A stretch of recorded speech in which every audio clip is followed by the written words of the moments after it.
कि मुख्य सचिव ने जो ममता बनर्जी पर हुए हमले को लेकर रिपोर्ट सौंपी थी, उससे चुनाव आयोग खुश नहीं है। बड़ी खबर आ रही है, मुख्य सचिव की रिपोर्ट से चुनाव आयोग संतुष्ट नहीं है।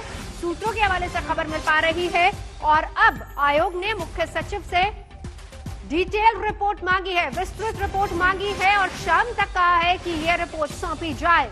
शाम 5 बजे तक आयोग ने पूरा ब्यौरा मांगा है। अभी तक की रिपोर्ट से चुनाव आयोग खुश नहीं है। ये पहली रिपोर्ट थी जिसमें घटना की वजह फिलहाल साफ नहीं है। ये भी बताया गया कि वहां पर बस एक ही सीसीटीवी कैमरा लगा था, वो भी काम नहीं कर रहा था। मुख्य सचिव ने रिपोर्ट ईसी को सौंपी है। ईसी ने कहा है कि वो इस रिपोर्ट से संतुष्ट नहीं है।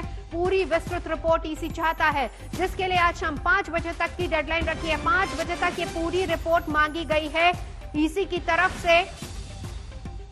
मुख्य सचिव से पूरी रिपोर्ट मांगी गई है।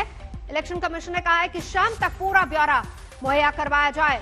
ये बड़ी खबर आ रही है ममता बनर्जी पर हमले को लेकर। इस बीच ममता बनर्जी आज डिस्चार्ज हो गई हैं। हालांकि डॉक्टरों ने कहा था कि वो कुछ दिन और आराम करें। ममता बनर्जी व्हील चेयर पर अब चुनाव प्रचार शुरू करेंगी। 14 मार्च से चुनाव प्रचार अब ममता बनर्जी शुरू करेंगी। तो मुख्य सचिव की रिपोर्ट से फिलहाल ईसी संतुष्ट नहीं है।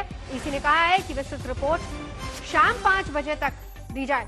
संजय शर्मा हमारे साथ इस वक्त जुड़ चुके हैं। संजय, अब ईसी की तरफ से विस्तृत रिपोर्ट मांगी गई है, क्या अपडेट? इसमें ईसी की तरफ से विस्तृत रिपोर्ट इसलिए मांगी गई है कि जो रिपोर्ट सौंपी गई है वो रिपोर्ट तथ्य तो बताती है, लेकिन तथ्य को एक कड़ी के साथ जोड़ने का काम नहीं करती।